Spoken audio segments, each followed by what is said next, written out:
Une folie furieuse, une folie douce, une folie communicative, une folie saine surtout pour sortir des codes existants, pénétrer l'inconnu, créer ce qui n'existe pas, créer de nouvelles réponses à des problématiques connues, créer aussi de nouvelles questions pour pouvoir y répondre plus tard. La créativité n'est pas un vain mot, c'est une pépite que chacun d'entre nous a depuis l'enfance et qu'il suffit de protéger comme un diamant précieux. La vraie créativité, c'est de la folie, au sens propre du terme. Un enfant est créatif naturellement. Enfin, il y a des gens plus ou moins, un petit peu, mais en gros, on peut dire que tout le monde est né créatif. Alors, si on reste créatif, c'est que on est encouragé ou on a une motivation de rester créatif. Les gens s'auto-construisent, peu importe le système. Si on donnait aux gens qui apprennent ou qui se construisent un contexte pour se développer de façon optimale, puisque c'est par eux-mêmes. Et quand vous répondez à ce que l'enfance demande profondément, tout de suite, vous avez une motivation intrinsèque. L'enfant de 6 à 12 ans veut comprendre tout. Et c'est pas vrai avant, et ça va être différent après. Mais de 6 à 12 ans, il veut comprendre ce qui l'entoure. Alors, il faut lui présenter quelque chose qui va répondre à ça.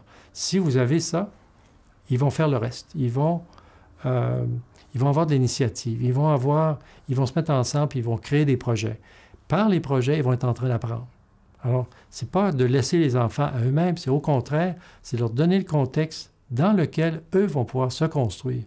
L'individu qui doit devenir créatif dans la société d'aujourd'hui, qui doit être capable d'innovation, il faut que son entité personnelle grandisse, se structure. Et quand on dit structure, ça ne veut pas dire un égoïsme, un égocentrisme, ça veut dire que si quelqu'un développe ses structures, il développe aussi son rapport à l'autre.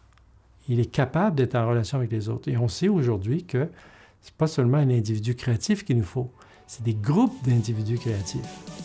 Créer à plusieurs pour créer une chaîne novatrice d'individus créatifs, pour multiplier les possibilités, les combinaisons aussi, et définir la faisabilité d'une idée sortie d'une ou plusieurs têtes bien faites et surtout complémentaires. On ne peut pas demander à une seule personne d'être innovante. C'est forcément un travail de groupe et il faut une méthode pour fédérer les idées et pour aboutir à des solutions innovantes. Créer pour innover. Une phrase toute faite qui ne dit rien sur la difficulté de mettre en œuvre un processus cohérent de création et d'innovation. Mais avec quelle méthode et quelle stratégie pour combiner une méthodologie et des process définis, capables de déclencher une idée, la canaliser, la formuler, et dans certains cas la propager pour la tester et enfin l'imposer. On entend parler de l'innovation sous l'angle de pourquoi faut-il innover, comment créer un climat, comment financer, comment pousser les entreprises à l'être plus, mais sur comment faire de façon pragmatique, ordonnée et efficiente, là il y a beaucoup moins de monde.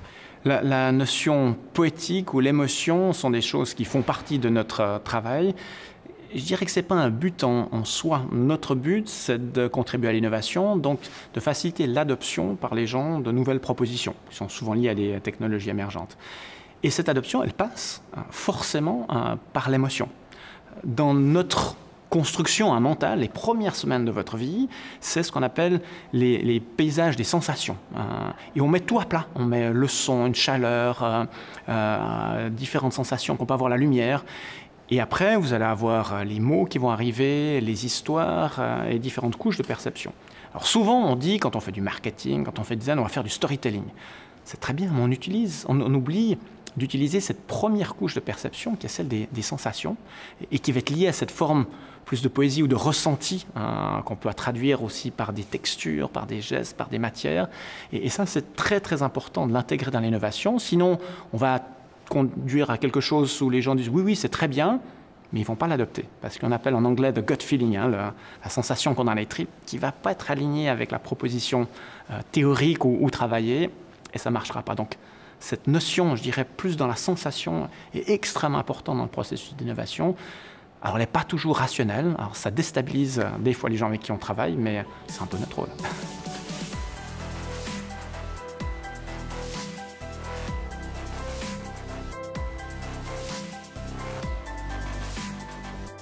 On ne remplace pas avec la crise la créativité des individus. On est là juste pour l'épauler, l'accompagner, la pousser vers l'excellence. Par de l'entraînement, par des outils, par des méthodes, par des techniques, par des processus. Mais on essaye de faire en sorte que la créativité des individus aille vers l'excellence. C'est essayer au-delà des mots, d'engager un processus pragmatique de conduite de l'innovation au sens de l'ingénierie. C'est une sorte de discipline mentale d'arriver à stimuler sa créativité et puis en même temps son approche rationnelle. Mais je trouve que c'est très très excitant et c'est là où se situent vraiment les domaines que nous cherchons et les profils aussi que nous cherchons. De la suite dans les idées et surtout de la suite pour les idées.